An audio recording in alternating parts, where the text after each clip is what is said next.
Hello guys, welcome to my channel. आप लोगों की रिक्वेस्ट पे मैं ये वीडियो री अपलोड कर रही हूँ। तो आज हम बनाने वाले हैं प्यारा सा कॉर्सेट, जिसके लिए मैं 3.5 मीटर हमने कॉटन का फैब्रिक लिया है और इससे हम 38 साइज का बनाने वाले लेंथ। तो टॉप की लेंथ हमने 25 इंच रखी है। इसे हमने 4 फोल्ड में फोल्ड कर लिया है। 4 फोल्ड में फोल्ड करने के बाद हमें सबसे पहले शोल्डर का मेज़रमेंट लेना है। शोल्डर के मेज़रमेंट के लिए हमें 7 इंच पे मार्क करना है। हमारा शोल्डर 14 इंच है, तो 14 इंच का हम हाफ करेंगे। आर्म होल भी हमें सेम रखना है, मार्क कर लेना है।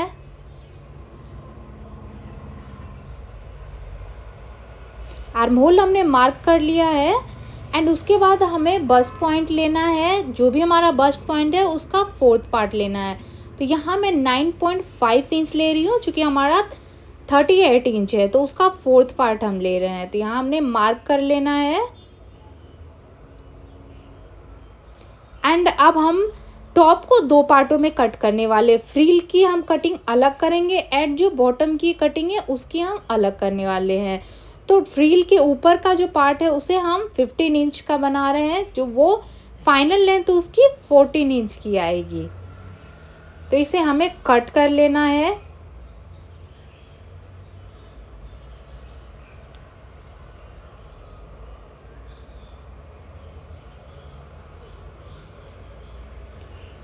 अब हमारा जो कमर का 4th पार्ट है उसे हम लेंगे। हमें यहाँ 8.5 इंच ले रहे हैं, हमारी कमर 34 इंच है तो हमें उसका 4th पार्ट लेना है एंड दोनों लाइन को हमें बहुत अच्छे से मिला देना है।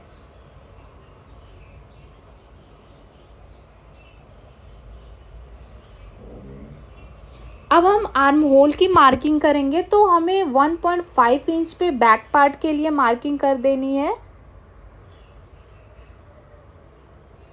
इस तरीके से आप आर्म होल कट करो तो फिनिशिंग बहुत अच्छी आती है। अब आपको 1 इंच अंदर की साइड लेना है और उसे इस तरीके से तिरछे आर्म होल से हमें मिला देना है। अब हम इस कॉर्नर से में फ्रंट पार्ट की आर्म होल की मार्किंग करेंगे। हमें 1 इंच लेना है। इससे हमारे आर्म होल में कभी भी झोल नहीं आता और फिनिशिंग बहुत अच्छी आती है।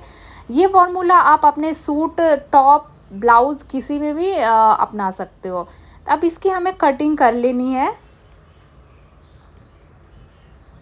अभी हम फ्रंट आर्म होल की कटिंग नहीं करेंगे, सिर्फ बैक आर्म होल की कटिंग करने वाले हैं, क्योंकि अभी हम दोनों पार्ट साथ में कट कर रहे हैं।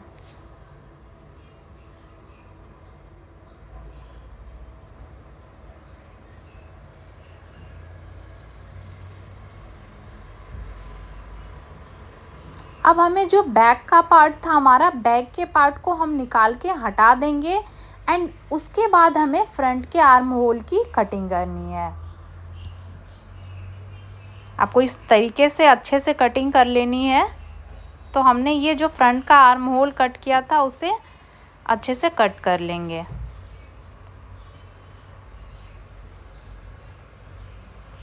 और यहाँ पे हम छोटा सा कट लगा रहे हैं ताकि हमें नेक का सेंटर पॉइंट बहुत अच्छे से याद रहे। बैक पार्ट में भी हमें सेम मार्किंग कर लेनी है। अब हमें फ्रिल की कटिंग करनी है, तो मैं यहाँ फ्रिल की कटिंग 13 इंच पे कर रही हूँ।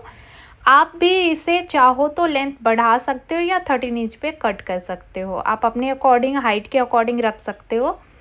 तो यहाँ मैंने कट कर लिया है दोनों फ्रिल। हम 2 पार्ट में फ्रिल को कट कर रहे हैं। एक फ्रंट पार्ट में अटैच करेंगे और दूसरा हमें बैक पार्ट में अटैच करना है।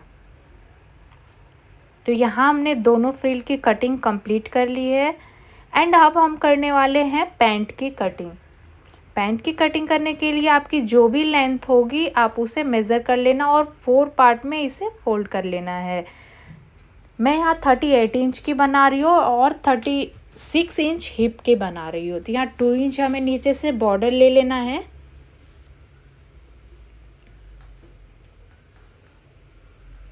ये 2 इंच की बॉर्डर हम ले रहे हैं मोहरी के लिए और इसे स्केल की हेल्प से बहुत अच्छे से आप लाइन ड्रॉ कर लेना। आप जब भी स्ट्रेट लाइन ड्रॉ करते हो या आर्म होल की लाइन ड्रॉ करते हो तो स्केल की हेल्प से किया करो। तो मैंने यहाँ पे अपनी हिप की मार्किंग कर ली है और कटिंग हमें कर लेनी है फिनिश। आप इस तरीके से पैंट की कटिंग करोगे तो बहुत अच्छे से हो जाएगा। अगर आप पैंट की कटिंग स्टिचिंग की वीडियो देखना चाहते हो तो मुझे कमेंट में ज़रूर बताना, मैं अलग से एक इसकी वीडियो अपलोड कर दूँगी आप लोगों के लिए। यहाँ मैंने पैंट की कटिंग कर ली है और यहाँ हमें साइड में स्टिच को कट करके खोल देना है, जो साइड में हमारा जॉइंट था। मैं इस पैंट में लाइनिंग का यूज़ कर रही हूँ, कॉटन लाइनिंग का। आप चाहो तो लाइनिंग का यूज़ कर सकते हो, अदरवाइज उसे स्किप भी कर सकते हो। मैं यहाँ ये ट्राउज़र इलास्टिक वाली बना रही हूँ, आप चाहो तो बेल्ट वाली भी बना सकते हो, उसकी भी फिनिशिंग बहुत अच्छी आती है। तो यहाँ हमने दोनों पार्ट की कटिंग कर ली है। आपको अगर लाइनिंग लगाना है तो सेम कॉटन लाइनिंग के इसके ऊपर रख के आपको कटिंग कर लेनी है। तो मैंने यहाँ पे कटिंग कर ली है फ्रंट और बैक पार्ट की, और अब हम इसमें लाइनिंग अटैच कर लेंगे। तो लाइनिंग मैंने फ्रंट पार्ट में अटैच कर ली है। अब दोनों फ्रंट पार्ट को एक दूसरे के ऊपर रखना है, इस तरीके से अच्छे से हमें बिठा लेना है और स्टिच लगा देना है। फ्रंट और बैक दोनों पार्ट में हमें इसी तरीके से स्टिच लगा देना है। एंड अब बैक पार्ट को हमें ओपन करना है, इस तरीके से ओपन कर दिया है। और अब जो हमारा फ्रंट पार्ट है, फ्रंट पार्ट को हम बैक के ऊपर अच्छे से एडजस्ट कर देंगे। अगर आपको स्टिच करने में प्रॉब्लम हो रही है तो आप पिन के से इसे सिक्योर कर लेना एंड फिर स्टिचिंग कर सकते हो आप। तो यहाँ मैंने दोनों साइड से स्टिच लगा ली है। अब हम मोहरी को भी अच्छे से फिनिशिंग से, जो हमने 2 इंच पे मार्क किया था, उसे फिनिश कर लेंगे। तो यहाँ मैं स्टिच लगा के इसे कंप्लीट कर रही हूँ।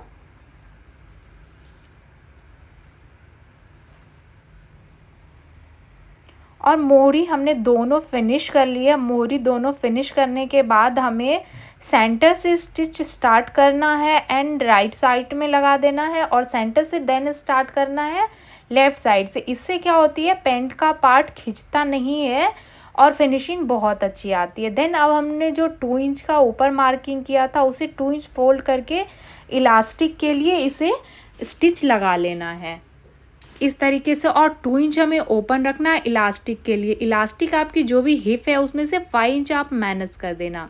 अब फ्रंट पार्ट में हमें इस तरीके से गैदर बना के जॉइंट करना है। तो यहाँ मैं गैदर बना रही हूँ मशीन पे डायरेक्टली। आप चाहो तो इसे बड़ी बड़ी स्टिच लगा के फिर भी बना सकते हो। अब फ्रिल को हमें टॉप पार्ट में स्टिच कर लेना है। स्टिच अब बहुत ही फिनिशिंग के साथ लगाना, क्योंकि ये फिनिशिंग आपको ऊपर के पार्ट में दिखेगी।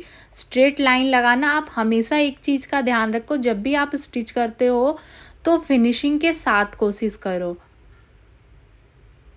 तो मैं यहाँ स्टिचिंग लगा लेती हूँ। बैक और फ्रंट दोनों पार्ट में हमने इसी तरीके से जोड़ लिया और दोनों को फिनिश कर लेंगे।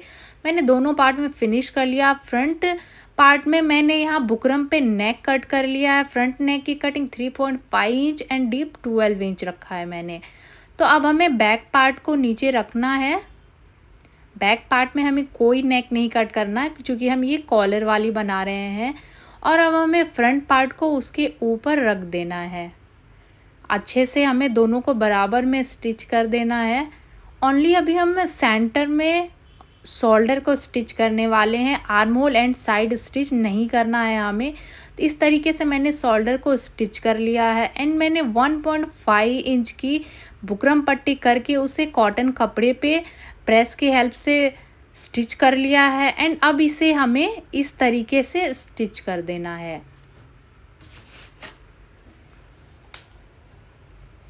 और इस स्टिच को गाइज आप बहुत ही फिनिशिंग के साथ लगाना, तभी लुक बहुत ही अच्छा आएगा।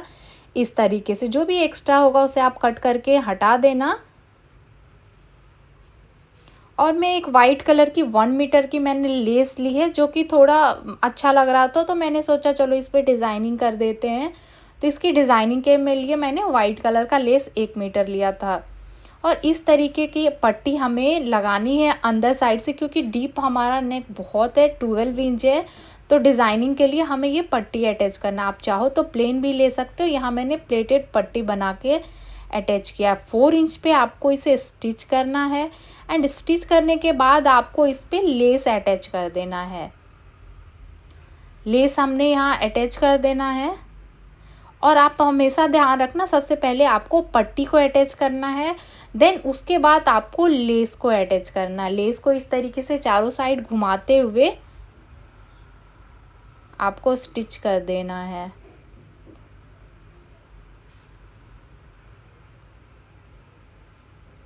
और ये बहुत ही फिनिशिंग से आपको करना है। आप देख सकते हो मैंने इसको कंप्लीट कर लिया और कितनी फिनिशिंग के साथ ये रेडी हुई है। अब हमें उरे पट्टी कट कर लेनी है एंड आर्म होल की फिनिशिंग कर लेनी है। आप चाहो तो आर्म होल पे लेस का यूज़ कर सकते हो, बट मैंने यहाँ सिंपल रखा है। तो हमारी आर्म होल की दोनों फिनिशिंग हो चुकी है। अब हमें सारा फिनिश हो चुका, अब हमें ओनली साइड स्टिच करना है। तो अब इसे इस तरीके से हमें पलट देना है और इसे बराबर से बिठा लेना है। आर्म होल की जो बॉर्डर है उसे एक साथ बिठा के नीचे की बॉर्डर पहले हमें चेक करना है दोनों बराबर है या नहीं। उसके बाद आपने फिटिंग के अकॉर्डिंग स्टिच लगा लेना है। Thanks for watching, bye bye. Next gown की कटिंग स्टिचिंग मैंने स्टार्ट कर दी है, तो आप जल्दी से चैनल को सब्सक्राइब कर लेना ताकि वीडियो अपलोड होते ही सबसे पहले नोटिफिकेशन आपके पास आए। Thanks for watching, bye bye.